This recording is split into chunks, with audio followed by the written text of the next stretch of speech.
qualities of a great leader. We're on quality number 11. And this one is really powerful. It's the law of the inner circle. And the basic tenet of this is that it states that those closest to us will be the people who determine our potential as a leader. The people we surround ourselves with. Some of you have heard this before. The 5 people you surround yourself with are the people who are what you're going to become. They should be people who have our best interest at heart. They want to see us succeed. They're able to hold us accountable. They're not people that are wishy-washy with us. And sometimes we want it to be those people because it's easier for us. But our strength as leaders comes only partially from what we know. People think, oh, if I just learn more, if I just try harder, if I just do better. No, it's also dependent on the skills of our inner circle and how closely connected our inner circle is to each other.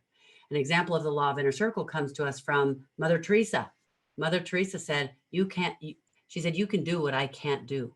I can do what you can't do. Together, we can do great things. This is what she said. So how can we surround ourselves with better people? Number 1, let go of negative relationships.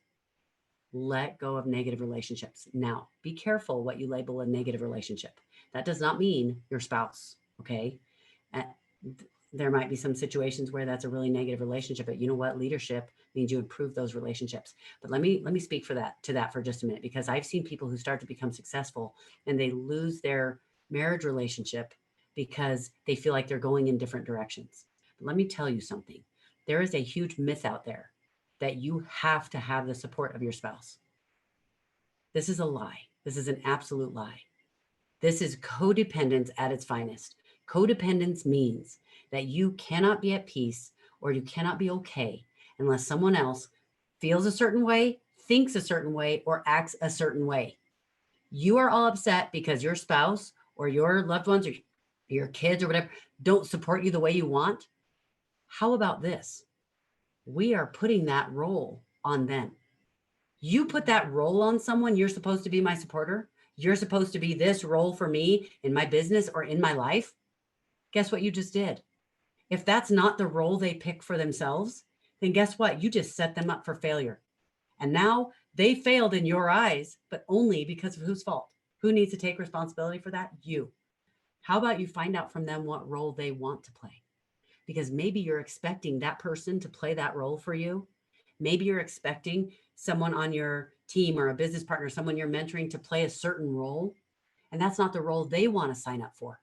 Let them sign up for the role they want to play. And now you know where you stand. What if, what if my husband totally did not want to support me in what I'm doing? He didn't like it. He thought I shouldn't be doing it. Well, guess what? If we have a healthy relationship, and yes, healthy relationship, and it's hard because we're all learning, I would let him know, honey, I totally love you. I care what you think, and I know this is important to you. And I'm going to try to do my best to care about the fact that this is hard for you, but this is my dream, and I'm going to go do this. Now, how can we do this in a way that is least difficult for you and that won't feel like I'm getting criticized or feel bad for me?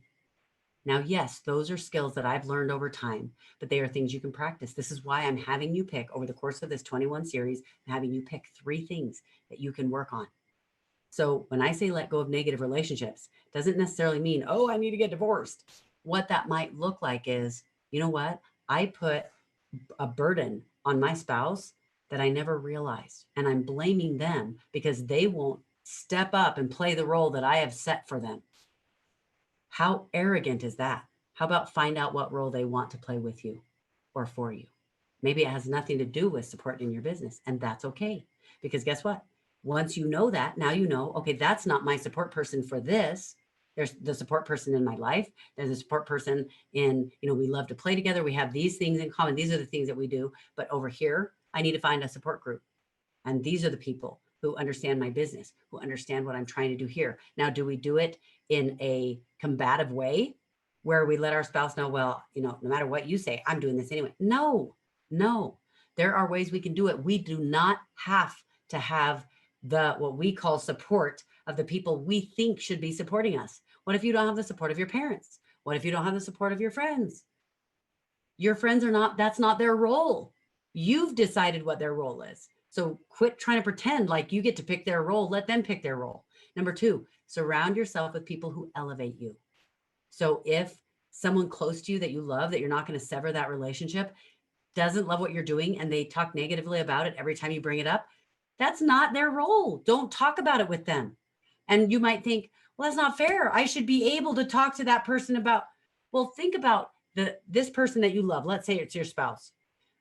I'll tell you this right now. Roger and I do not have in-depth conversations about how to apply makeup. He is not interested in that. And it's not fun for him to listen to. I'm going to talk to my girlfriends about that. I love that. I'm a total tomboy on the other side of things. I play basketball, I play football, American football, soccer, European, like regular football. All of those. I love it. I play softball. Roger loves sports. He's an avid sportsman. Well, guess what? We totally talk about that. We play sports together. We do all those things. And I'll tell you, when I was more immature, I felt like we should share everything. We should want to talk about everything we love together. And that's understandable, but it's not realistic. It's not reality. And it's okay to have support people in different areas that's their role. So remember that. Surround yourself with people who elevate you for that area of your life.